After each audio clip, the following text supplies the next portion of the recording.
Hi, this is Emily Hurst, Technology Coordinator at the National Network of Libraries of Medicine South Central Region. And for today's Twitter tutorial video, we're going to be looking at ways to communicate using Twitter. The first thing to keep in mind about Twitter, of course, that with a public account, the information that you share is available to the public at large. You do in Twitter have people following you, but you also have people that can find your information on a public account using search engines and the Twitter search. So information is very easily accessible for the public accounts. I want to make sure that's made clear. For those of you that have private accounts, that information is only shared with the people who follow you. We won't be looking at a private account today. We're going to be looking at a public view to see how you can use Twitter for communication.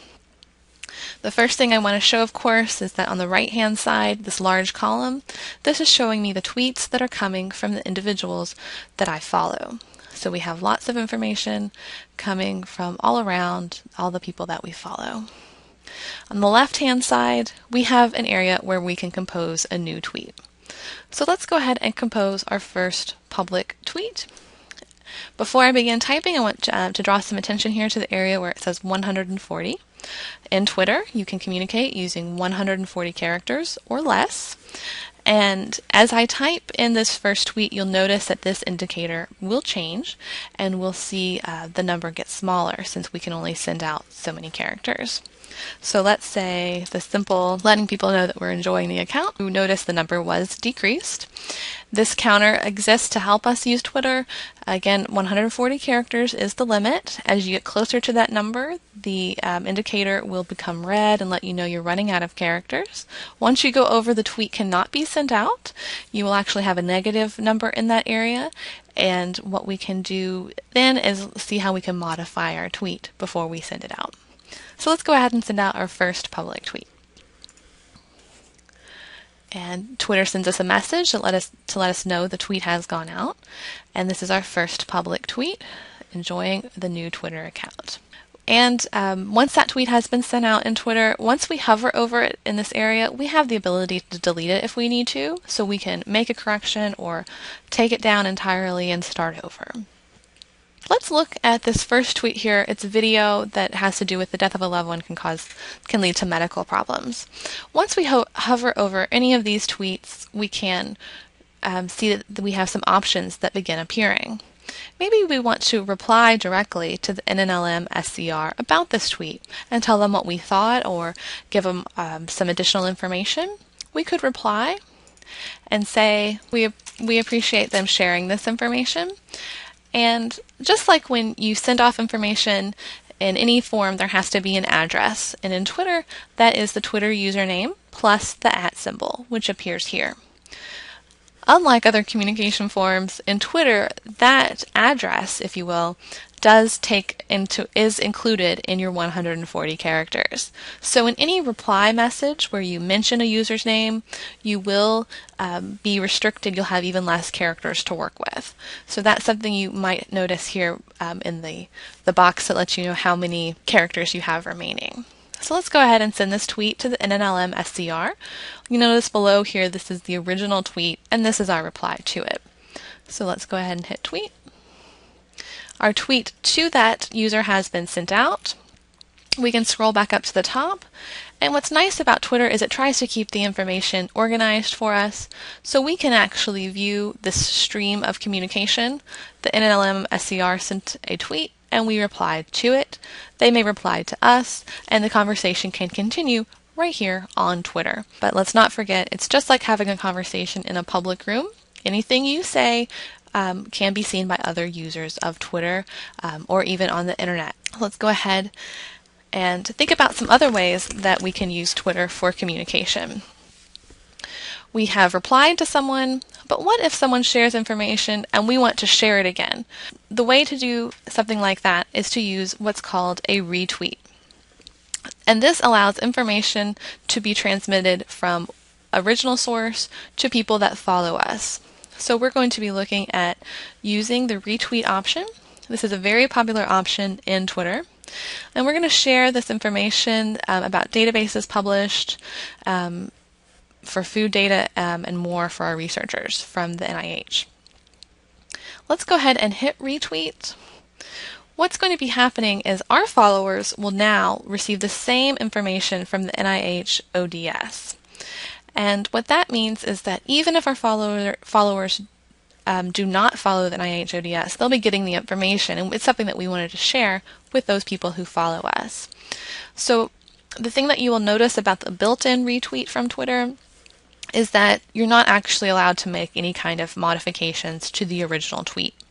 This information will just go back out to your followers just as it was originally published here. So let's go ahead and hit tweet. You'll notice you get a little green retweet, and it doesn't actually show up in the list of your tweets. It does just let you see by that visual indication. But let's say, for instance, you wanted to share information, but you wanted to modify it, or you wanted to maybe provide your own comment on something that you're sharing. You can do a manual retweet. Let's look at Eric's picture of tulips on State Street. His tweet actually includes a beautiful photo, a beautiful spring day on State Street. If I were to want to share this with individuals, but also give Eric credit as well as let him know that I enjoyed his picture, I would simply copy that tweet into my original box. I could say it's a great photo, and I would use the RT just by typing it in. That means retweet. And then I would want to find Eric as someone that I follow so that I could give him credit for taking the photo. And the same thing goes for quoting other individuals. You may want to provide information about where the information originally came from. With a manual retweet, you can go in and you can edit and you can make some comments, which is nice because then you can provide the information to your followers, but also give some credit to the original creator.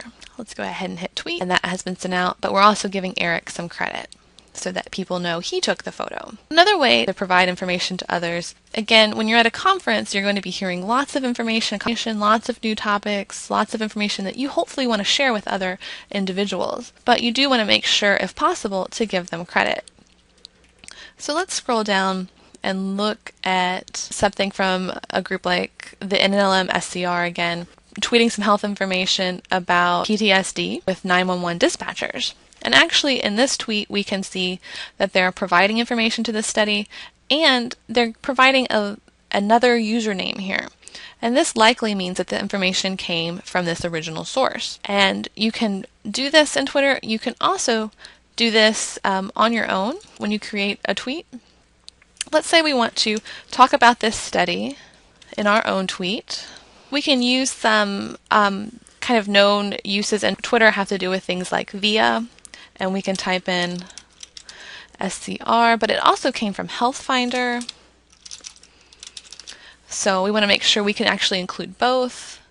You're not limited except by the number of characters.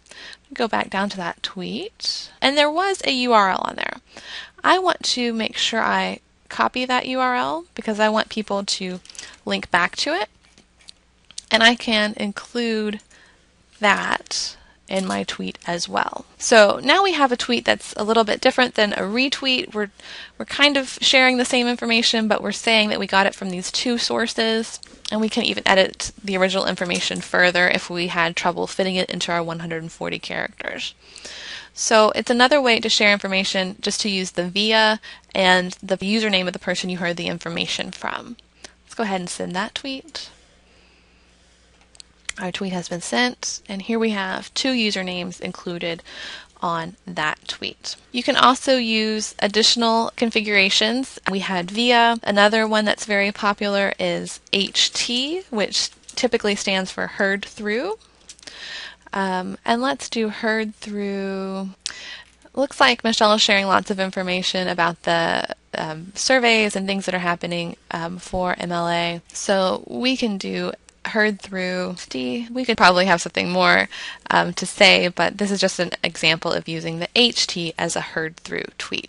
And of course we would send that out. The last way to communicate that I want to make sure I mentioned, hopefully you've stayed with me throughout this screencast today. The most important thing to know about this, we've talked about public communications. I want to make sure I mention direct messages, which do not appear publicly and actually only go to the person that you address the message to. So a direct message is DM followed by the user's name. And the most important thing to remember about direct messages is they can only be sent between people who follow one another, meaning that they've kind of established some type of relationship. They hopefully know each other either through Twitter or in real life, and they're going to be communicating directly and not with the public. I'm going to send this information to Nikki using her Twitter username and the direct message option, because Nikki does follow this account. There we go. And you can see that everything that you type, including punctuation, the user's name, the @, and the DM, all go into how many characters you can send. But for this tweet, it's going directly to Nikki with her username there, and it will not be shown publicly. Nikki will be able to get the tweet, but we won't see it appearing here in our public timeline. You can see that didn't change at all, but the message was sent to her. If you do receive a direct message and reply, they appear for you so that you can look at your direct messages. They're the best way to communicate privately and to keep the information flowing. So those are some of the communication basics that I wanted to share with everyone today. We've gone over replies, retweets, modified retweets, as well as using via and a Twitter user's name to give credit. We've also used the HT or heard through if we wanted to give credit. And we have gone over the very popular direct message, the DM command, to send a message privately in Twitter. And most importantly, we know that 140 characters is our limit for messaging in Twitter.